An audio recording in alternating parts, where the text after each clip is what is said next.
Let's start with the debate. You and your team have said you had a bad night, but Sure did. but your friend Nancy Pelosi actually framed the question that I think is on the minds of millions of Americans. Was this a bad episode or the sign of a more serious condition? It was a bad episode. No indication of any serious condition. I was exhausted. I didn't listen to my instincts in terms of preparing, and I had a bad night.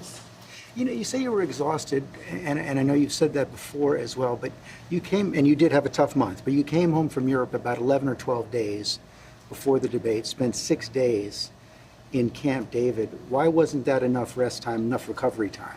Because I was sick. I was feeling terrible. Matter of fact, the docs with me, I asked if they did a COVID test because they were trying to figure out what was wrong. They did a test to see whether or not I had some infection, a virus. I didn't. They just had a really bad cold.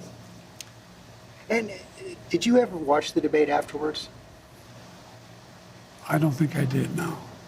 Well, what I want to get at is, what were you experiencing as you were going through the debate? Did you know how badly it was going? Yeah, look, the whole way I prepared, nobody's fault, mine. Nobody's fault but mine.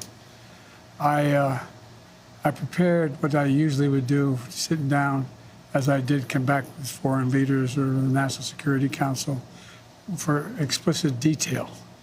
And I realized about partway through that, I get quoted, the New York Times had me down at 10 points before the debate, 9 now, or whatever the hell it is.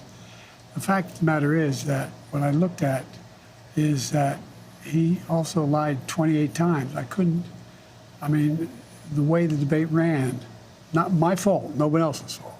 No one else's fault. But it seemed like you were having trouble from the first question in, even before he spoke. Well, I just had a bad night.